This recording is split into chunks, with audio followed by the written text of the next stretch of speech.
In today's video, we'll be discussing narcissistic personality disorder. For those of you who don't know me, I'm Lisa.TaylorAustin, licensed psychotherapist and expert witness. And my special guest today is Dr. AnthonyMazzella, who is a psychoanalyst in New York City. He also has a popular podcast called The Narcissist Decoder. Welcome, Dr. Mazzella. It's so nice to have you here. Hi, Lisa. Thank you so much for having me. I'm really excited to be here with you today to talk about sort of these various facets that go along with narcissism. So thanks again. Yeah, we're happy to have your expertise. I think that for many people who are reading about narcissism or watching social media videos or hearing about narcissism on podcasts, they might have heard the term introject.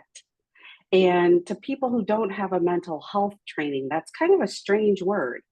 Can you talk to us about what an introject is and how this works with narcissistic personality disorder? Sure. It's such an interesting question because in following the social media, I don't, you come across a lot of concepts quite frequently, like gaslighting, splitting. You don't hear introjects as much. And I was listening to a recent interview that you actually did, and you raised this question about introjects.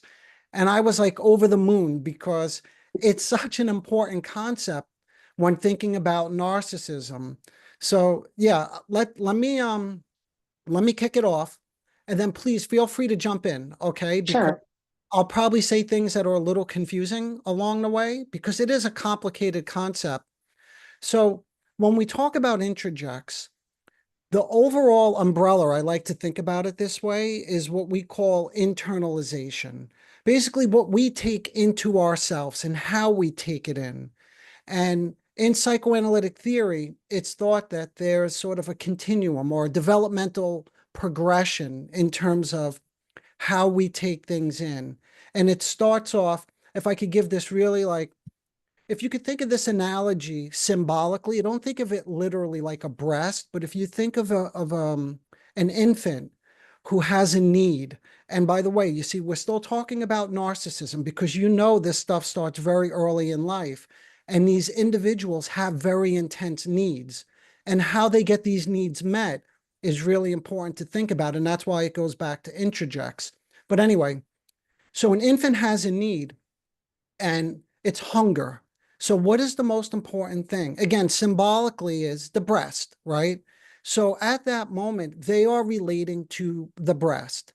And if things go well, if in other words, they cry and the breast appears and they're satiated with love, then they begin to take in a good experience.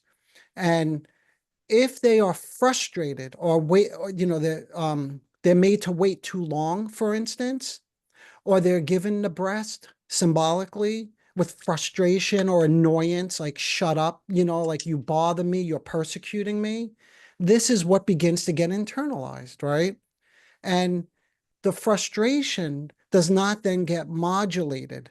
In other words, they remain frustrated because they've been waiting too long. Now, if things go well and they're satiated with love, then they start relating to the body.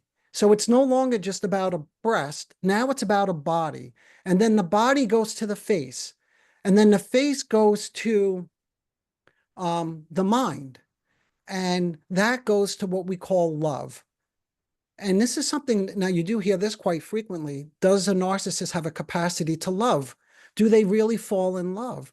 Now, if you get stuck at this earlier stage of frustration, and this is, by the way, this is the introject. So you're taking in. So what is an introject? It's when we take in a representation of an important early caregiver. So we take this in, but the question is, how do we take it in? Do we take it in with frustration and anger or disappointment, or do we take it in with love? So that's the beginning of how, and you may have heard of this concept, Lisa. I don't know if you've ever heard of like part objects. I don't know if that word sounds familiar. So this is where it Yes. comes from. Yeah, so it comes from this concept of An introject, if you're walking around with all these sort of part objects, because remember, this is the breast. It's not the whole mother, if that makes sense. It's not the mother's face or mind or capacity to give and comfort and soothe you. See, when development goes well, you take all this in and you develop what we call like an internal representation of a soothing, comforting, maternal smile. And this is also, I don't know if you heard this concept before, it's called object constancy. I don't know if you've ever heard of that one. Another complicated concept, but it has to do with this capacity to take something in, hold it, and eventually make it your own. That's the highest level of internalization, when it's yours. And once it's yours and you have that maternal smile, that object constancy, you are no longer as dependent on somebody else to give that to you.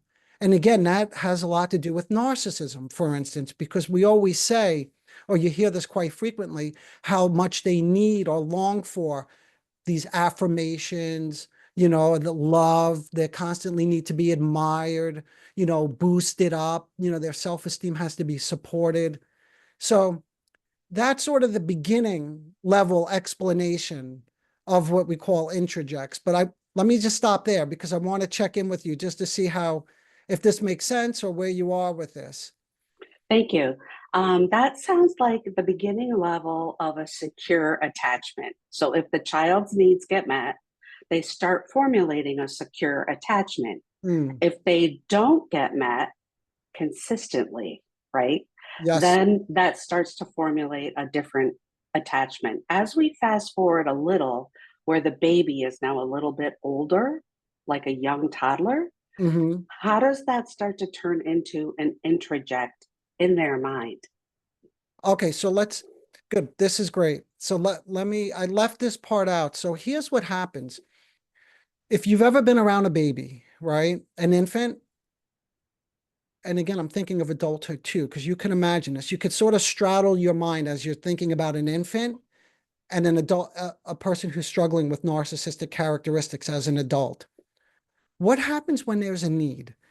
There's an extreme level for some people, like let's say an adult, they call this, I forgot the term, but something like hangry, like you're hungry, Yes. but you're angry, right? So what happens is, and this is just according to one theory, Lisa, there are many different theories on sort of how we develop a sense of identity and self-esteem and self-worth. But according to this one theory, which is, it's called object relations theory, we come into this world with both loving and hating impulses, you see? So in other words, anyone who's been around a hungry baby or adult, you could see how intense things get very quickly. And what happens then is if they are not fed again with love, they don't develop this capacity to integrate the loving and the hate that's already inside of them. Okay, so as development proceeds, if there's not enough love and this stuff doesn't get integrated, what you see are these extremes. This is, by the way, what we call a fragmented sense of self, right? Or what we call splitting. So the person as an adult begins to function in extremes because when there's a lack of this love or comforting or soothing, it's like which then gets introjected, right? Remember, this is back to introjects. There's more of that in them than there is. So there's more of the hate than there is of the love, if that makes sense. So if things go well, love modifies hate. So hate is always still there, according to this theory.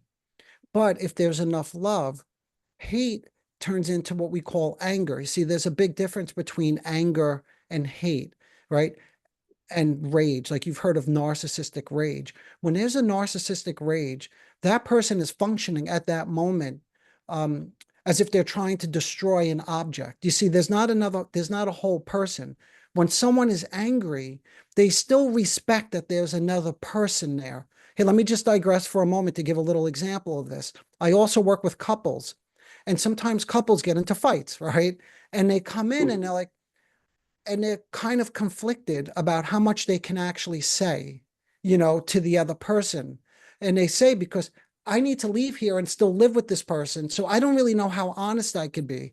Now, that's really a mature way to think about it, because not all couples come in and have that capacity to say something like that. And when you could just really lash out at somebody with what we call narcissistic rage, that's when you have no regard for the person as another, another, like a whole object. So anyway, I kind of digressed a little bit just to give an example of how when there's not an integration of good and bad, right? Positive and negative, loving and hating, we tend to have this fragmented sense of self, which is sort of the underlying pathology. When you think of any personality disorder, that's really what we're working with. And that's what we see with the introjects. The introjects never develop into a coherent sense of self and other. See, that's the problem. So introjects, when someone is functioning more like at this introjective level, when they tend to see you in extremes.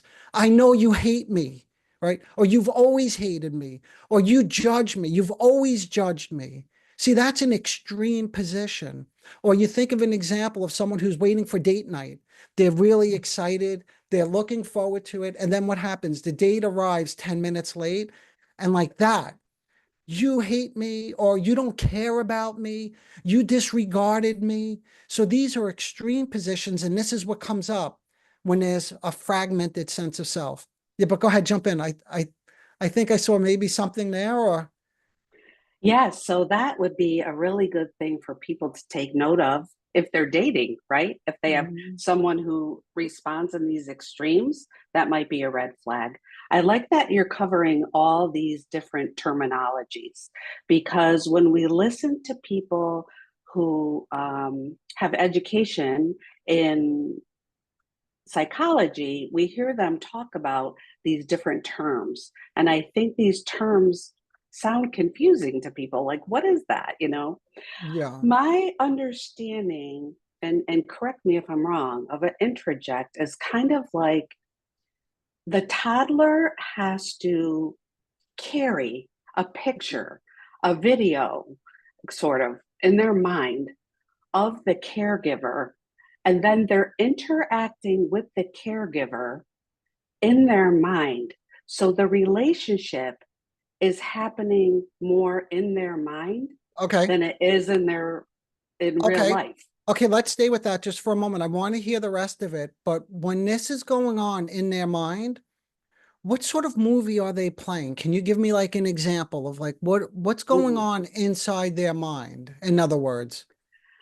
I don't know. I can't give you a specific example of that, but I can tell you the people that I've talked to who have NPD, they're obsessive thinkers, and Okay. they think around and around and around Yes. and around. And a lot of that is them playing out a situation. Let me create an example here. Let's Okay, say there's wait. Hold on one second. Before you give me the example, let me just say something. yeah. If they're thinking around and around and around, what that suggests already is that there is more in their inner world, there are more bad introjects. You see, that's what I was trying to describe. So thank you for this example. And when there are more bad introjects, they crowd out the good introjects. Why am I saying this? Because if you're thinking around and around and around and you're obsessing, you're not actually thinking. You're having thoughts. And thoughts are very different than thinking. Now I'm switching theoretical models just to let you know this is still Bion was also a famous analyst, and he has a whole theory on what he calls thinking. But I'm not going to digress. Don't worry. But I just wanted to point out, because that in that little vignette that you just gave already tells me that there are these bad introjects in their mind that most likely are persecuting them. And that's why they're going, because when they're going in that circle, Lisa, you tell me, are they filled with good feelings, or are they obsessing and anxious and they can't sort of get themselves unstuck? The second one for sure. And Yeah. I think what happens, to kind of put this more in layman's terms, I think Mhm. what happens is a person has an interaction with another person. The narcissist has an interaction with another person. Mhm. Their view of how that exchange or conversation went might be very different than the person's view. Okay. Okay. So so when they leave the conversation, let's say they actually leave, they depart, they Mhm. get in their car and they're driving to the store. They Mhm. start to replay that conversation, Mhm. and I think what happens is that it's like kind of bombarded with these earlier interjects from their earlier life that say to them, you're stupid, you're no good, you're whatever the negative Yes. terms are that they heard in the past. Am I Yep. understanding that right? You got that 100% right. I will only add one thing to it because you really nailed it, is sometimes I use this concept like it's like a caricature of somebody else. And what that means is when they get in that car and they leave and they're replaying the conversation, they select out certain pieces of the conversation. And typically because of the way they see the world, because of these bad introjects, right? They select out only the negative pieces. That's all they could focus on. So they don't, again, this is part objects. I'm just bringing in other concepts. They don't relate to the other person as a whole person. And that's why I use the word caricature.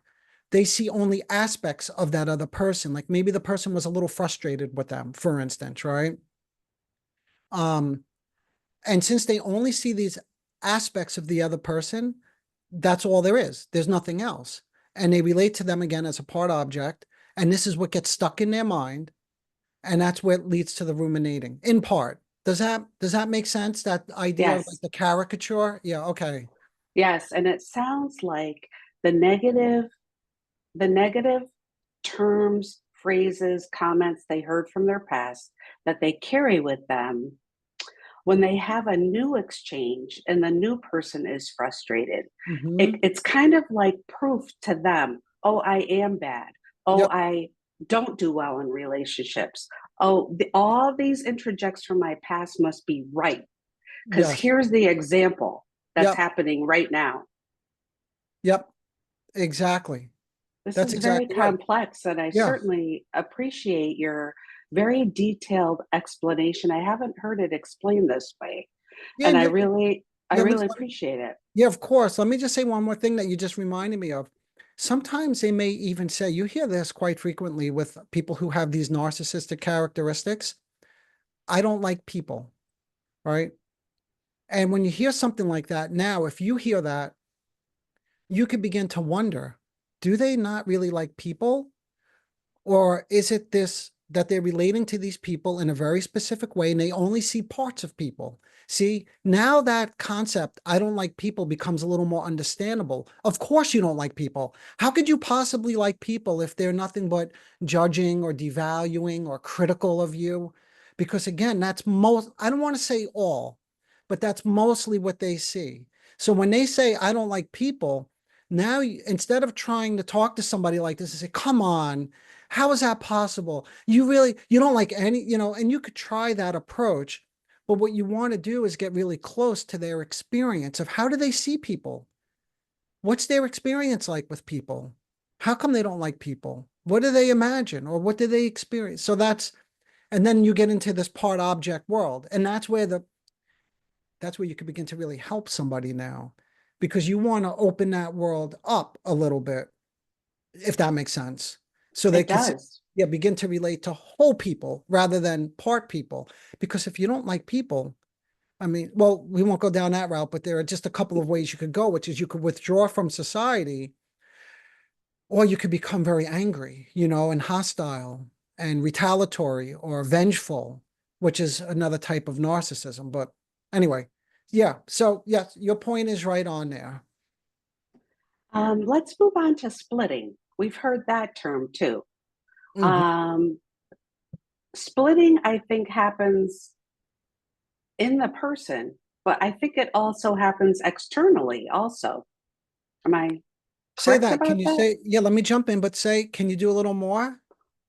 I'm not sure I understand it well enough to do a little bit more, but I'll Oh, try. okay. Okay. I think splitting happens internally, and I want you to explain that and talk about that. Okay. But Let's just start with splitting, that. Wait, let's start with that because my mind doesn't work. I can't hold too many things at once. So internally, the split would be something like this.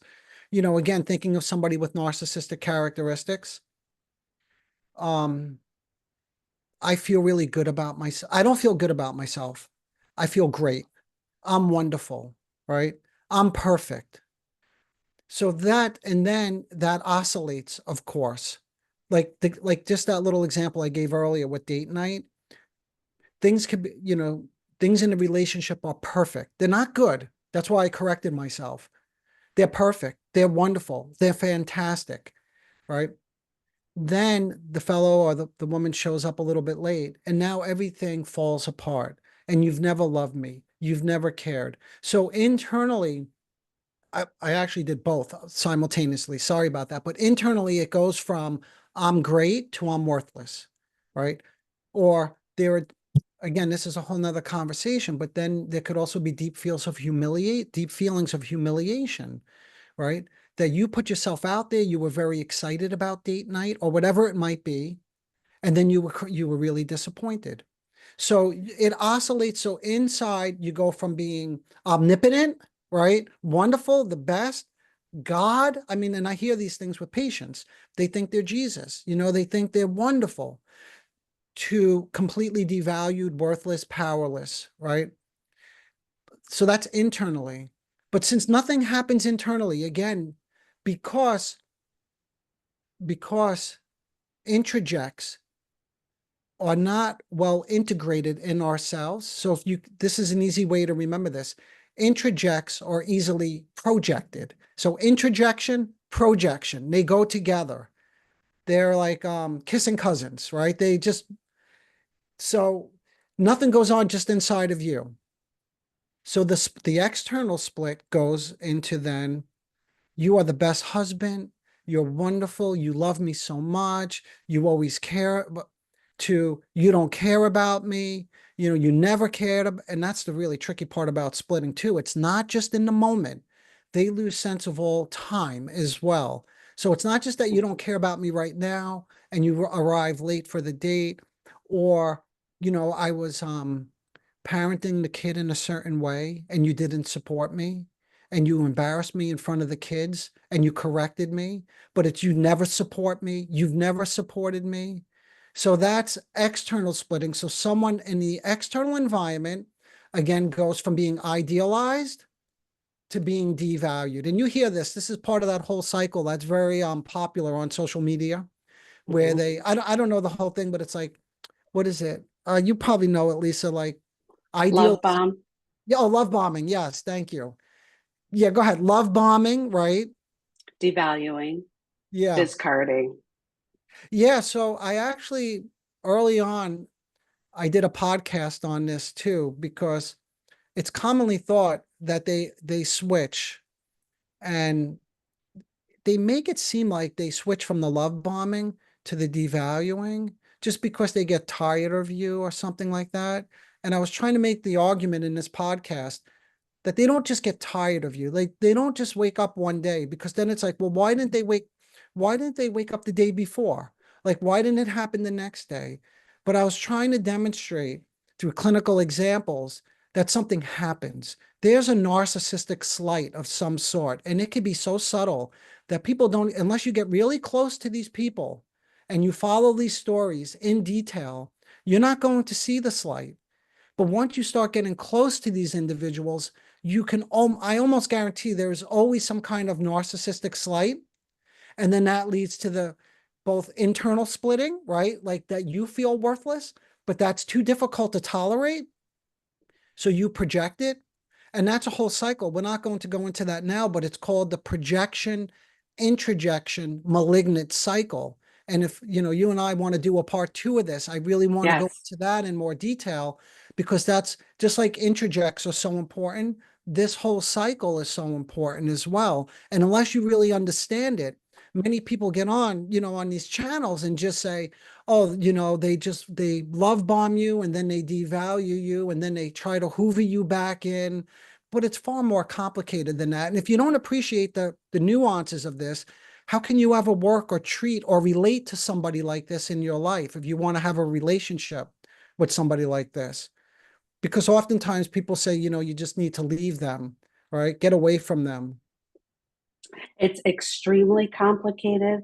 I found that my personal opinion is I Mm-hmm. think NPD is probably the most complicated mental illness that there is. Yes, yes, It, absolutely. so many different intricacies to it. Yes. Talk to us a little bit about the type of therapy that you do. Before you answer, I want to just back up for a second. Mm-hmm. People listening to this might think, well, Lisa, you're a mental health professional. How come you don't know some of these things? Each mental health professional has different training and different background, and we use different modalities that follow different theories. So your training and what you do is very different from what I do. So Yeah. can you talk about the work that you do and psychoanalysis, psychodynamic theory, and those kinds of things? Yeah. And just so your listeners know, we've been talking about it anyway. I think even Lisa, you could probably get a sense of how I work, right? Like, and how I think. So let me just give an example. Yes, so there are many different types of therapy, but the kind of therapy that I practice, the psychodynamic therapy, subscribes to this theory that we have this internal world, right? That we have introjects, we have representations, we internalize critical voices, and then we tend to, if we could say this, like repeat certain internalized patterns in contemporary relationships. That's that whole projective, introjective cycle that we'll talk about. So with the work that I do, if someone comes in with a problem, unlike maybe like, let's say cognitive behavioral therapy, the focus there is on cognitions, changing the way that somebody thinks about something. But we don't, that's important and that's one level of it. But we also think that things go on that lead to certain behaviors that are not always conscious. So we work below the level of consciousness as well. So if you come in with a problem, like let's say it's narcissistic rage, because we used that example before, we're not going to focus on the rage.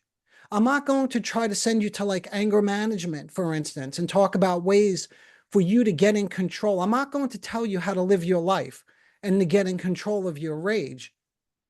Instead, what I'm going to do is help you understand. And again, I mentioned this a little bit earlier, what leads up to that rage? What are the subtle things that go on that you're not even aware of, right? These are the narcissistic slights that I mentioned that you really have to pay close attention to. And to pay close attention to it really requires then that you get close to somebody. And that has to do now with talking about frequency. How often do you see these people in therapy? And I won't go into this too much, but psychoanalysis is just one type of talk therapy. But in that kind of therapy, we see patients frequently. So I see some patients in my own practice 4 times a week. So that means they come to me 4 times a week. And a lot of people, when they hear that, they say, that person must be very disturbed. That's not always true, because someone who's motivated enough to come in 4 times a week, that's a big time and financial commitment. They have to be interested in really looking deep and within themselves, and they're motivated to change themselves. But more frequently, what we see, and empirical research, backs this up. It's called there are a couple of different treatment approaches out there, but one popular one for specifically for working with personality disorders is called TFP, transference focused psychotherapy. And there they see patients twice a week. But you could still see that's pretty intense. That's not like going to a therapist every other week. And the reason for the intensity is it's like if you imagine going to the gym, right? You have to think, how much can you gain if you go to the gym every other week? Like maybe you'll get something out of it. You'll probably get more if you go every week. and you'll get a little bit more if you go twice a week. You see, and that's just, and that depends, and the frequency depends on how much people want to get out of it. And as you can imagine, you said a couple minutes ago, Lisa, this stuff is so complicated. So it takes time to get to it. And the more time you could spend with somebody really following the nuances of what's going on in their inner world, the better chances we have of getting at that. Because if you're trying to help somebody with a fragmented sense of self, like we were describing, you have to bring to awareness different internalized voices. Like you mentioned a couple minutes ago, those are the introjects. And you have to help the person distinguish from their own self, like what's their voice and what's the voice of somebody else. And that's part of the work. And you may say, like, when they go into this rage, it's like, whose voice is that? Or who are you so angry at right now? Like this may be an intervention, or who are you talking to right now? And all of this is in the goal of facilitating integration. Because remember, we said there's a split, there's a fragment. So what we want to do is encourage this kind of person in the therapy that I do is to explore the origins of these introjects and their meanings. And then that will allow them to begin to reconcile different conflicting parts of themselves. Remember the split, the love and the hate. So that's pretty much it. Like, I'm trying to think if I should give an example, but I'm not sure how we're doing on time or where we are with that. I don't want to go too long with all this. Yeah, I think that, you get to the root of the problem is what I'm, hearing you say. Sorry, I had a bug flying across the screen there. Do you see clients only in your office, or also do you do telehealth? So actually, since COVID, I do only telehealth now. Okay. Yeah. I had an And office down the block on the Upper East Side. I'm in Manhattan. But since COVID, yeah, I work just through telehealth. And do you only see clients who are sitting in New York State, or are you part of the compact where you can see clients in other states as well? I would love to talk to you about that at some point. I don't even know what the compact is or what that means. Okay. All right. All But I right. would So be you're very curious because I am now licensed in other states. But since I get calls from all around the country of people looking to work with me. So what I typically do is I won't do therapy with them, but I do like a workshop, like a narcissism workshop with them, or something akin to that. right. Dr. Mazzella, we just lost your camera, but we can hear you. So we're going to Oh, continue. oh, okay. What are the states you're licensed in? I'm asking this in case there's people listening who think that they would like to see you for therapy. So I'm in New York and in Florida. Okay. All right. And then we will have your website and contact information in the description box of this video. But I encourage people to watch and listen to the Narcissist Decoder. Dr. Mazzella, thank you so much for joining us today. It's been really insightful, and I'm sure our viewers got a lot out of this. That's great. And thank you so much again, Lisa, for having me and for the important work that you're doing and for mentioning things like introjects, which is critically important in terms of thinking about personality disorders.